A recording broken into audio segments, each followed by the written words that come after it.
Olá, pessoal, eu sou a Desirê Esquisato, eu sou farmacêutica e bem-vindos a mais um episódio do Medicina Sem Edição. E aqui comigo? Pessoal, eu sou Rodrigo Gonçalves, sou cardiologista, é um prazer estar aqui de novo com vocês. E hoje, como convidado, a gente tem um convidado mais que especial para mim, em particular. A gente está aqui com o Dr. Felipe Gonçalves, que está aí, trabalha na indústria farmacêutica. A gente vai falar um pouquinho sobre essa trajetória do médico na indústria farmacêutica. E antes de mais nada, queria fazer o disclaimer. Ele é meu irmão, parece. E é um prazer estar aqui com você, Felipe. Prazer, obrigado por ter convidado. É uma honra um pouco esquisito fazer esse podcast aqui com você, mas vamos lá. Eu sou mais novo, viu? Gostaria de deixar bem claro isso.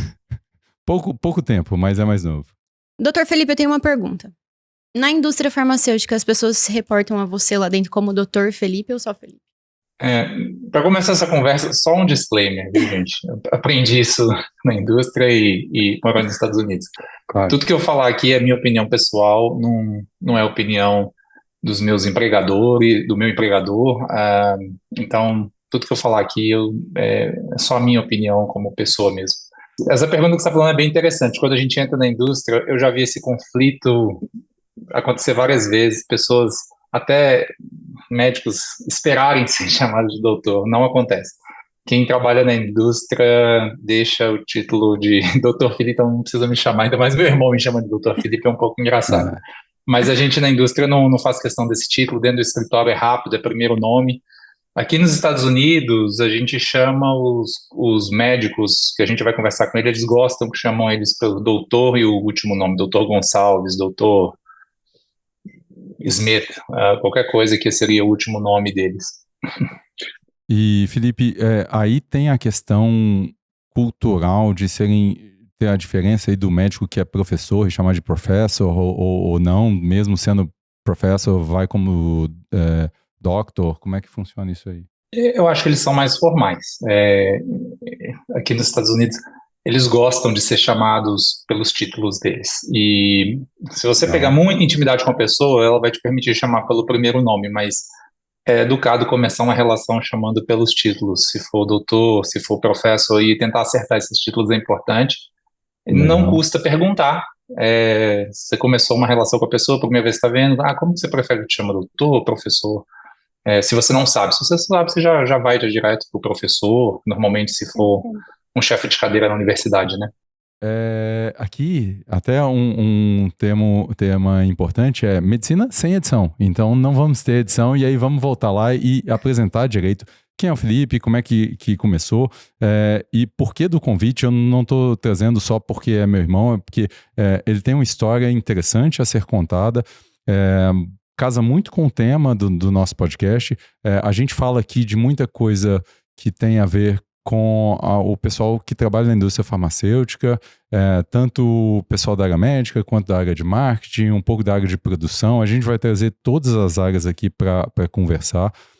E por que o Felipe está aqui? O Felipe começou muito cedo trabalhando na indústria farmacêutica. A gente vai contar um pouquinho dessa história.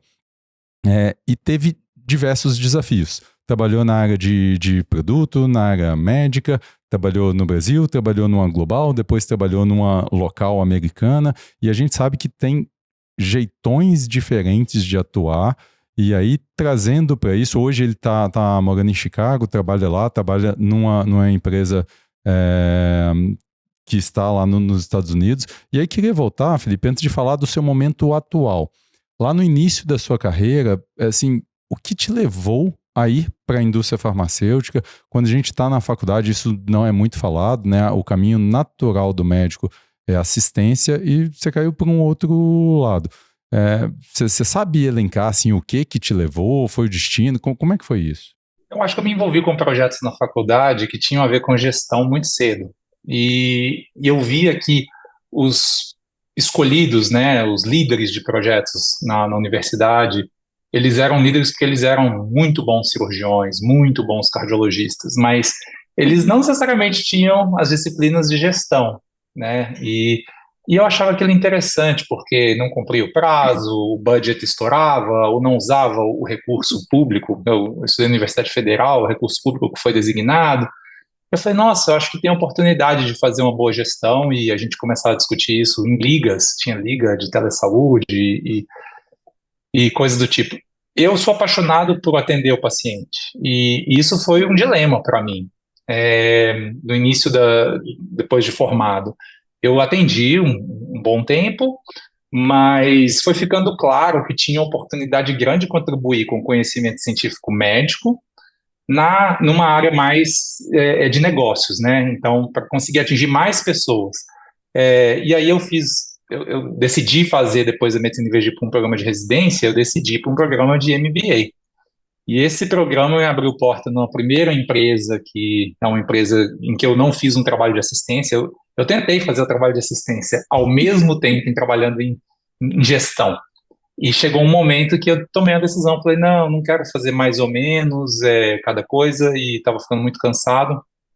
E aí eu foquei na indústria. A indústria farmacêutica depois me convidou, e eu tive alguns passos na indústria, e eu foquei na indústria. Estou muito feliz de estar aqui. Eu acho que hoje traz uma oportunidade de estar ligado ao que tem de ponta na ciência, né?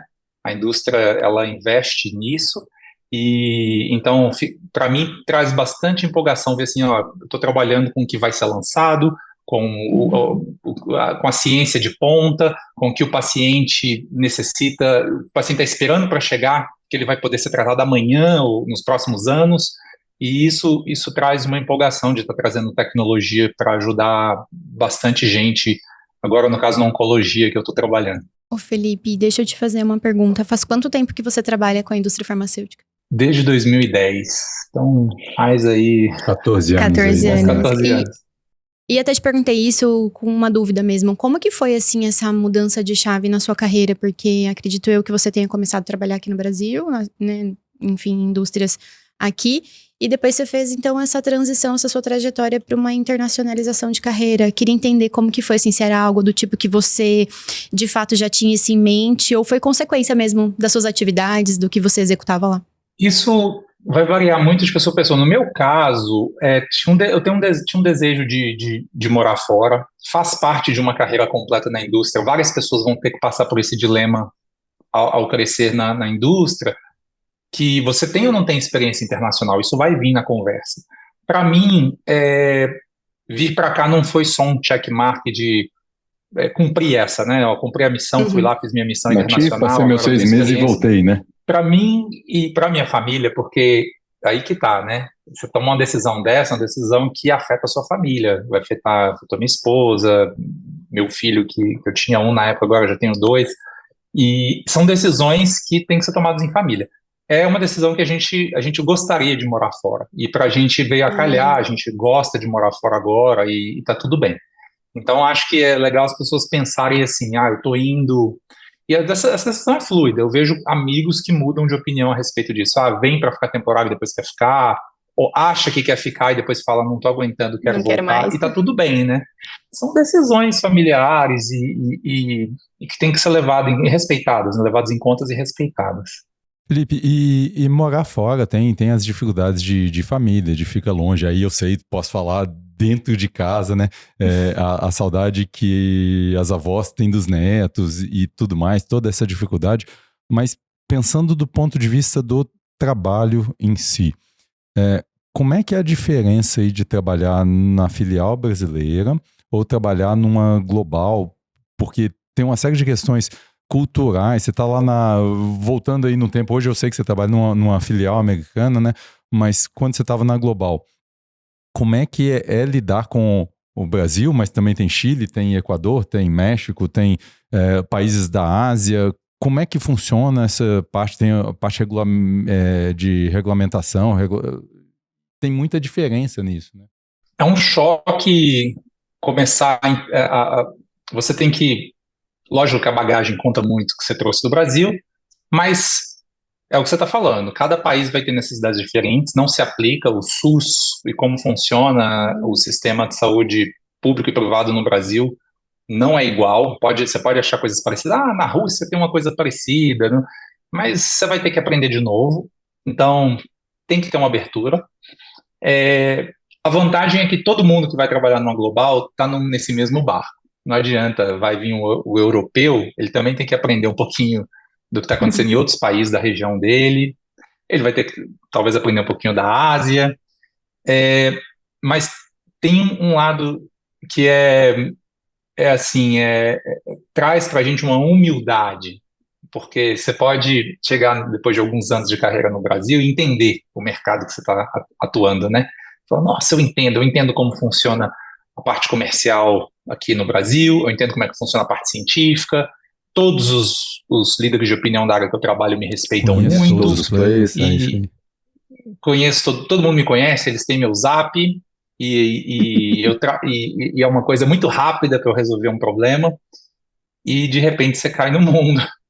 E é um exercício de humildade gigantesco, do tipo, não conheço ninguém, minha carreira está começando de novo, claro que, e aí se acelera e tenta entender quais são as prioridades de negócio, quais são as prioridades científicas, dependendo da área que você está, se está na área comercial, uma área médica, e para tentar fazer uma aceleração. E eu vejo grandes diferenças, a gente pode conversar disso mais adiante, entre global e Estados Unidos. São operações muito distintas e que não é só assim, tá lá no exterior, é tudo igual, não. Tem nuances muito, muito distintas. Mas eu acho que a gente consegue até puxar esse assunto agora, porque eu tenho essa curiosidade. Quais são as diferenças entre elas, assim, sabe, no que você trabalhar? Porque, teoricamente, a gente está falando de duas... Eu sei que tamanhos são diferentes, tamanho de mercado, você vai falar disso, mas, teoricamente, eu estou falando de duas filiais iguais, né? São pares ali, filial brasileira, filial mexicana, filial americana. Mas a gente sabe que budget é muito diferente, jeitão. E aí, o que você pode nos contar disso? É difícil comparar. Assim, uma afiliada brasileira é muito importante normalmente para várias empresas, pode estar em algumas empresas entre as 10 maiores do mundo, mas os Estados Unidos, em termos de negócio farmacêutico, normalmente ele é metade do negócio de uma empresa e o resto do mundo é outra metade, em termos de renda. Então, por aí já começa, né? Em algumas empresas você vai ver uma independência dos Estados Unidos. Os Estados Unidos têm uma operação própria, uma estratégia própria, e a global vai se alinhar com essa estratégia só para saber o que está acontecendo, mas vai deixar os Estados Unidos à vontade. A global não necessariamente, até porque às vezes a global tem menos, enfim, budget, revenue, recurso, renda do que a afiliada americana. Então são coisas assim que você vê em várias empresas essa separação.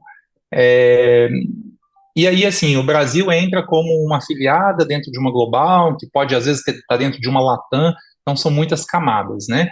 É comum, por exemplo, os estudos clínicos, para quem está na área médica, é importante entender isso, os estudos clínicos são desenhados primariamente com foco em mercados americanos, depois europeus. Por sorte, eu acho que isso é uma sorte, o Brasil é muito bem regulamentado e a população muito miscigenada acaba aproveitando bem esses estudos, mas, por exemplo, na Global se aprende que você não aprova uma droga na China sem você fazer estudos especificamente em pacientes chineses. E eu não estou falando que eu apoiaria necessariamente estudar no Brasil. Por sorte, a nossa população é miscigenada e talvez não precise, né? Pelo menos no geral não precisa que o estudo seja específico. Claro que é ótimo ter pacientes no Brasil, pensando do lado brasileiro, né? Incluídos em estudo clínico.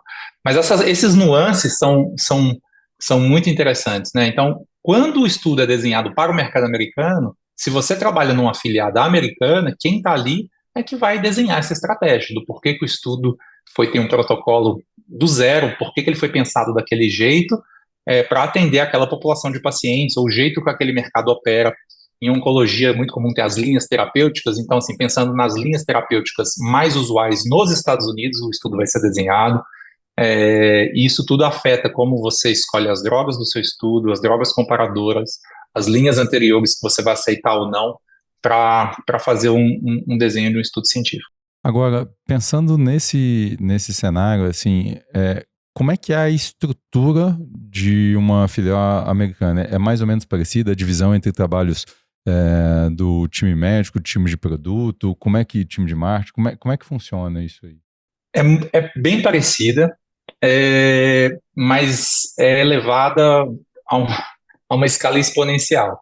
Então, às vezes, o volume de pessoas trabalhando numa mesma tarefa é absurdamente maior. Então, vou dar um exemplo. Talvez o número para quem conhece o jargão da indústria, tá? O número de MSLs vai ser o número de sales rep, ou de consultores de venda do Brasil.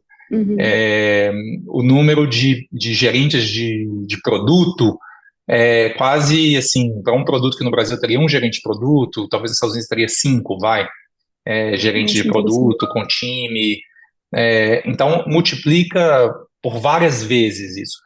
E por que é mais complexo? Não é só porque tem dinheiro, não, é porque é bem mais complexo o número de ações que tem que ser feitas, né? O número de campanhas, de ações, de comunicação, de geração de conteúdo para congresso, é uma coisa bem absurda. Você tende, depois de alguns anos, a sentir que você está entendendo o que está acontecendo, né? Numa afiliada. Você tende a sentir assim, nossa, eu conheço quase todos esses processos, os processos de alguma forma passam por mim, seja para você montar um evento, um advisory board, conseguir fazer um congresso.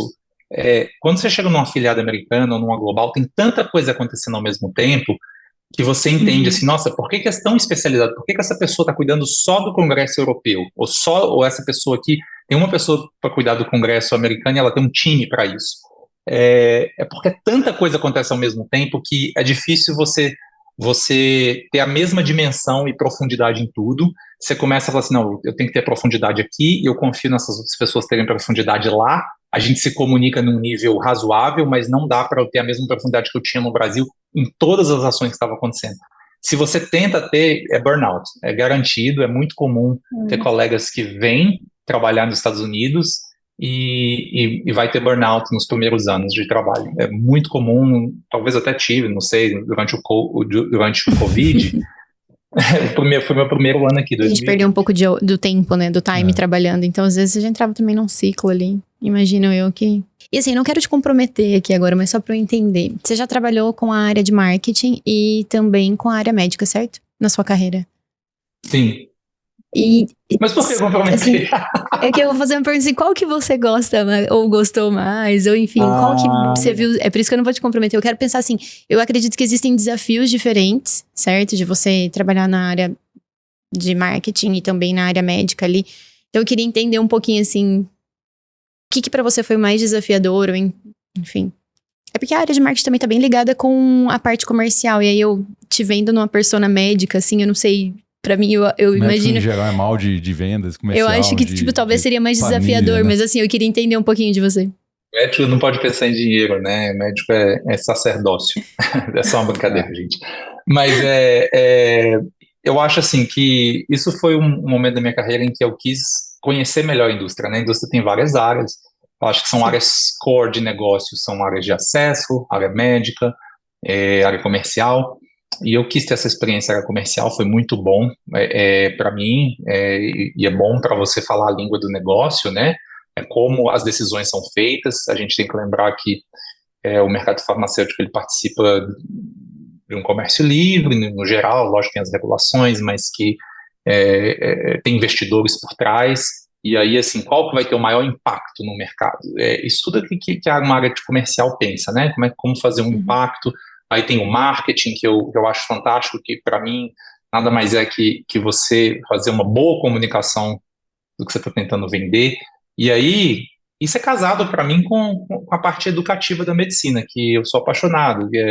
Eu e o Rodrigo, a gente divide muito isso. Eu sei que falando com o time de vocês aí, tem muita gente apaixonada por educação, assim, como você se comunica bem, aquela coisa científica que é um pouco difícil de explicar, e como que a gente consegue fazer aquela comunicação bem feita. Então, ir para essas outras disciplinas, para mim, foi um exercício de, o que eu trago da medicina para essas funções, mas o que essas funções trazem para mim, porque a gente assume que, por exemplo, voltando lá no início da nossa conversa, que gestão é economia doméstica, né?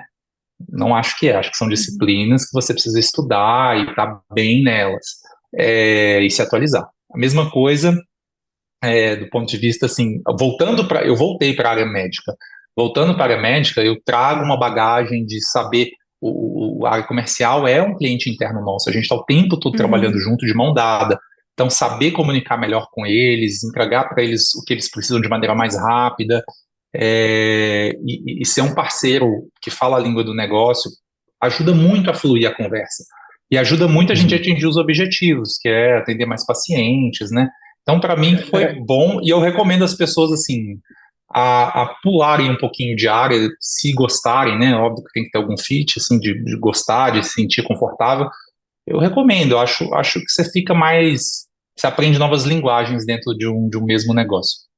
É interessante esse ponto que você está comentando. Eu e Desirê conversamos muito com o pessoal da indústria, e algumas empresas têm, às vezes, o time médico como uma dorzinha ali, né? Poxa, o meu médico aqui, minha área às vezes ele é mais engessado. É mais engessado, esse é o termo que eles usam muito, e eu acho que é importante que as pessoas conheçam o negócio, né? E é um pouco do que você falou, Felipe. Não é que o médico vai ser o comercial da coisa, mas ele precisa ter uma visão de que, por mais que eu tenha o melhor medicamento, se ele não chega no paciente, nada adianta. Então, eu preciso de fazer esse acesso, e aí, para isso, passa por educar, passa por ter acesso mesmo, passa por várias coisas, né? E, Felipe, uma coisa que você já comentou, e eu acho que vale uma pincelada, porque a gente tem pessoas das indústrias aqui vendo o nosso episódio.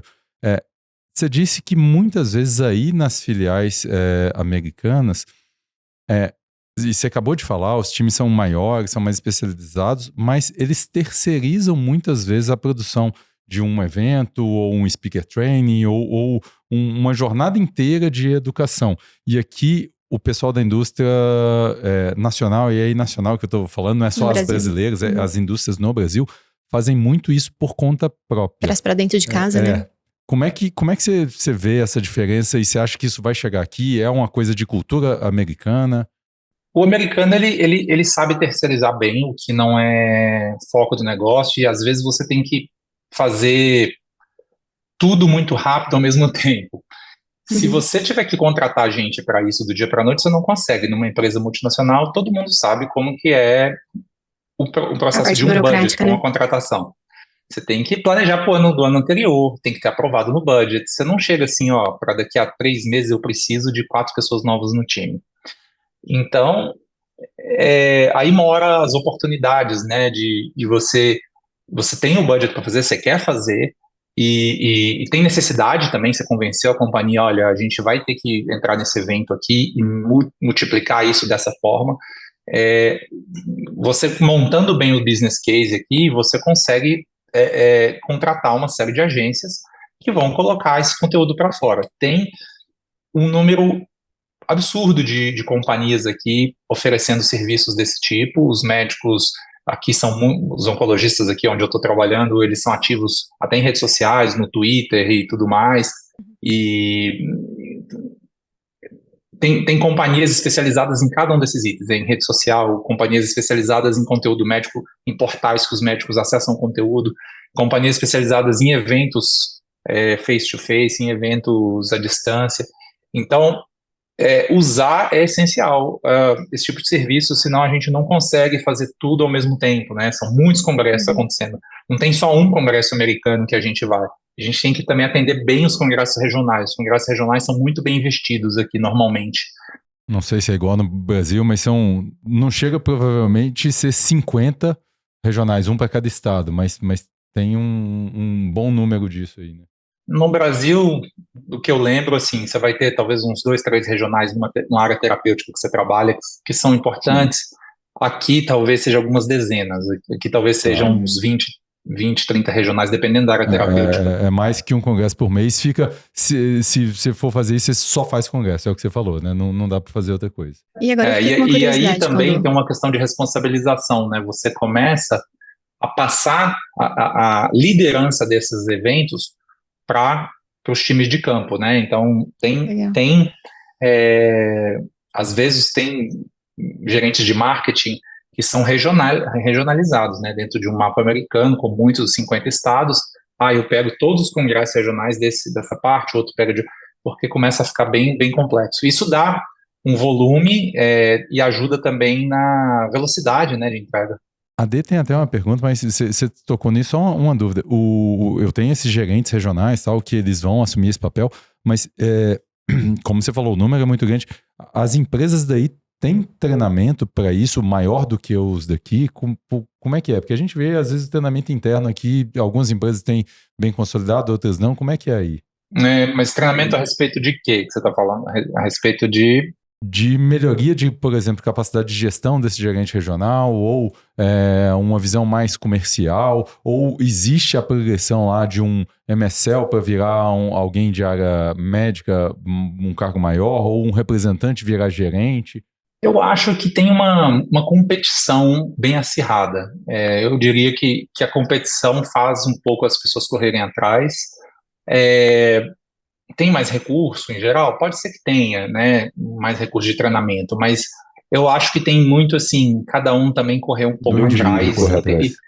O indivíduo. E assim, são indivíduos normalmente que são muito bem formados e que tem uma correria assim, de competição. A competitividade de se trabalhar nos Estados Unidos versus a competitividade que eu via trabalhando em São Paulo, eu acho que é diferente. Eu diria que a competição que é maior, um pouco mais arraigada aqui. Boa. Então, é só uma questão de curiosidade. A gente estava comentando sobre os congressos tal, e tudo mais. E aí, eu queria saber, assim, aqui no Brasil, a gente sabe que às vezes a gente sente muito um pouquinho dessa concorrência entre empresas. Então, se a gente vai para um congresso, enfim, até mesmo essa questão de market share, enfim. É assim aí também? Rola bastante essa rixinha entre empresas? Ou, tipo, quem lança primeiro as mesmas coisas, assim, ou não? Eu acho que as empresas têm o mesmo espírito competitivo em todo lugar, né? Claro, você está num negócio, você tem que competir, você quer que seu produto atinja mais pacientes e você quer ajudar mais pessoas e vender mais. Isso faz parte do espírito de negócio. Agora eu vou falar da minha opinião pessoal, assim, eu acho que eu mudei um pouco. Eu via, quando eu talvez há, sei lá, 10 anos atrás, estava trabalhando num negócio e ia no congresso e ficava talvez com esse espírito que você falou, assim, eu respeito muito os competidores. Os competidores estão tentando ajudar o mercado a crescer do mesmo jeito. Pode ser sua casa amanhã, você pode trabalhar com um deles, você pode trabalhar direto no competidor amanhã, você pode estar fazendo uma parceria. Eu acho que essas mensagens são interessantes, né? Eu estou lá falando de insuficiência cardíaca. O colega está falando também de insuficiência cardíaca. Minimamente a gente está criando conhecimento da doença, fazendo as pessoas pensarem nisso. Depois a gente vai disputar a molécula. E tem muito disso que você falou. Hoje a gente está competindo. Eu tenho uma molécula, você tem outra. Mas amanhã eu trabalho junto contigo. A parceria a gente já viu algumas, né, de empresas que fazem um adjoint para um produto específico. Então, acho que isso é importante, né? Entender o que é uma rivalidade saudável de querer mais market share, o que é uma torcida, e aqui a ideia não é essa, né? É uma bobagem isso. Isso aqui não é esporte, isso aqui é trabalho. O trabalho do outro também tem valor. Quem ajudar o paciente primeiro tem valor, é bom, tem que ajudar. Quanto mais pacientes tiverem acesso aos produtos no mercado, são produtos tecnológicos bons. Então é isso, né? Eu acho que a gente tem que sair um pouco de uma coisa mesquinha para uma coisa um pouquinho mais madura, mas colaborar, né, se for possível. E Felipe, a minha última pergunta, depois não sei se você tem alguma, já a gente indo para o encerramento. Para os seus colegas que estão aqui no Brasil, na área médica, área de produtos, enfim, os colegas das indústrias. Duas perguntinhas. Primeiro, ele está aqui no mercado nacional. Você acha que para ele crescer na carreira, ele precisa necessariamente ir mirando outras empresas ou é possível um crescimento mais vertical dentro de uma empresa, começar lá de baixo e galgando as coisas? E aí, emendando isso, se ele quer seguir o seu caminho, ir para fora do país, o que você recomenda aí para esse Quais colega? dicas você poderia dar para esse colega? Eu acho que não tem regra de carreira, tá? E para mim, uma coisa que já me falaram várias vezes e que eu gosto de falar é assim: tome você as decisões da sua carreira. Às vezes você tem um líder, alguém importante na sua empresa falando o que você tem que fazer para sua carreira. Escuta, lógico que você vai escutar, vai levar em consideração, mas você quer aquilo para sua carreira? E aí você toma uma decisão, porque se você deixar o outro tomar todas as decisões para você, eu acho que é um pouco complicado. Terceirizar todas as decisões da sua carreira. Escuta, algumas recomendações podem ser excelentes e abraça e aproveita que você tem esses patrocinadores. É importante, né, ter pessoas que te apoiem, que estão em níveis mais altos que você e tal. Agora, tomou sua decisão, é um pouco diferente do que alguém está te sugerindo, pode até ser um líder seu. Enfrenta, corre atrás e segue. Então, não existe regra, né? Imagina se existe uma regra, eu tenho que trocar de empresa, eu posso subir aqui. Depende da empresa, depende da sua situação, depende da sua carreira. Sobre subir vertical, lateral, também, de novo, é uma discussão muito individual. Tem gente que quer ser especialista num tema, tem gente que quer ser líder de pessoas. Essas são grandes dois. As empresas estão valorizando, antigamente se valorizava menos, ou depende da indústria, né? Indústria de tecnologia, indústria farmacêutica, a indústria tem tentado valorizar mais o conhecimento especialista, né? Então a pessoa não necessariamente tem que ser líder de pessoas, porque são outras habilidades. Às vezes você pega um excelente técnico médico naquele assunto, que vai ajudar muito a desenhar estratégia científica, aí põe ele para gerir um time, não necessariamente vai bem, porque não tem. É outra disciplina, é outras habilidades. Tomar decisão não é igual delegar. Então, são coisas que, para quem quer crescer, tem que aprender a delegar, tem que aprender a deixar o outro tomar decisões, mesmo que não seriam as suas. São coisas difíceis e para ser desenvolvidas para quem quer crescer, ser líder de pessoas, e enfim, é outra conversa, não quero entrar muito. Então, a pessoa tem que se conhecer um pouco, do tipo, o que eu quero fazer? Eu quero me desenvolver nessas habilidades de liderança ou quero me desenvolver como uma liderança técnica acadêmica? No caso da área médica, eu quero ser excelente em estudo clínico, saber desenhar, saber conduzir, ou saber analisar e tudo mais. E aí vocês perguntaram de carreira internacional. Carreira internacional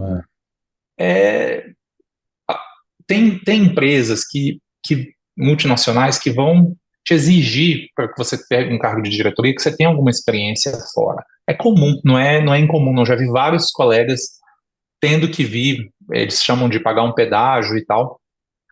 E aí fica o lado pessoal aí. Você quer morar fora, você gostou, porque pode ser que você queira, aí você pisa na Alemanha e tá difícil, eu quero voltar pro Brasil, tá frio. Abrir mão também das coisas que a gente tem aqui, né? Você abre mão dos seus amigos, da sua família.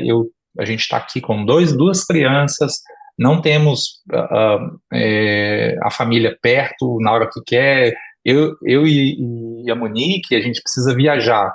Ela tá indo para a Europa, eu tô indo para um estado aqui. Eu tô indo para a Flórida num evento. E aí, como que faz? Na mesma semana, a gente não tem mãe para deixar. Os avós não estão perto, os tios não estão perto. A rede de apoio, né? Gera uma logística de rede de apoio que tem gente que não suporta.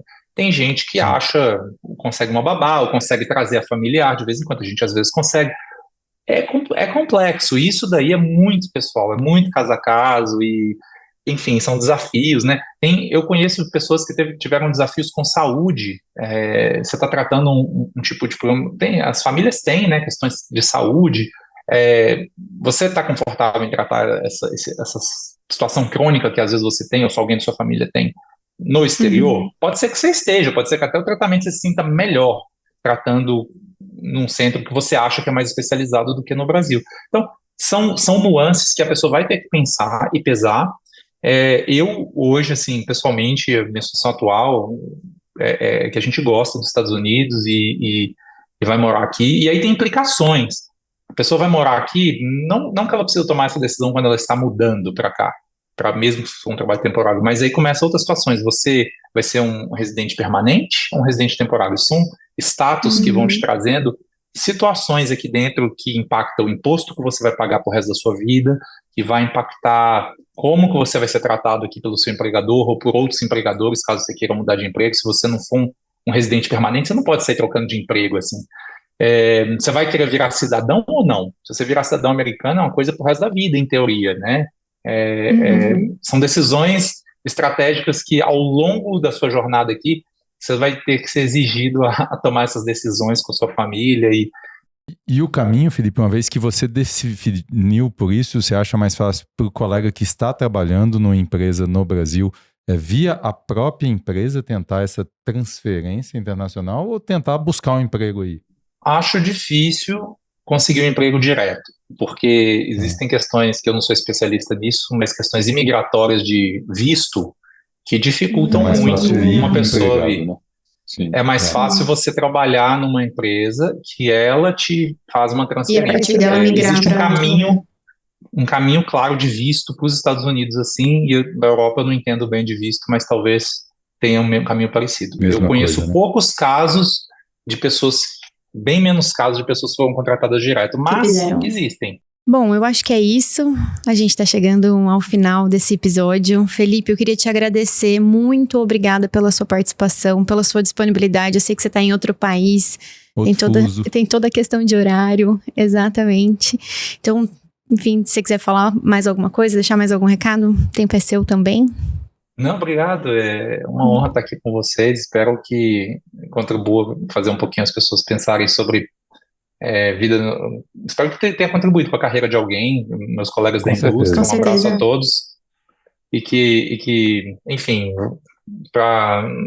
não é difícil, não é impossível. Tem uma questão aí, às vezes tem que ter paciência na mesma empresa, né, para se aplicar. Eu acho que a única coisa que eu não falei, que é super importante, claro, é aprender a língua, né? Tem gente que começa invertido. Então, assim, não que eu seja especialista top em inglês nem nada, mas, assim, sem falar inglês, se a pessoa está patinando muito, começa por aí. Aí depois começa a pensar em outras questões, porque senão não vai nem conseguir participar das entrevistas. Nas transições, né? Exato. Pessoal, a gente vai ficando por aqui. Queria de verdade agradecer, Felipe, pelo seu tempo e disponibilidade. Queria pedir para você, se gostou do nosso episódio, curta, compartilhe, marque aí na rede social que você tá vendo isso, não sei onde você tá vendo ou ouvindo, dê lá o sininho, a estrelinha, o joia. Assine aí nosso podcast. É um prazer estar aqui com vocês, espero que tenha ajudado aí. Obrigado, Desirê. Até a próxima, obrigada. Até.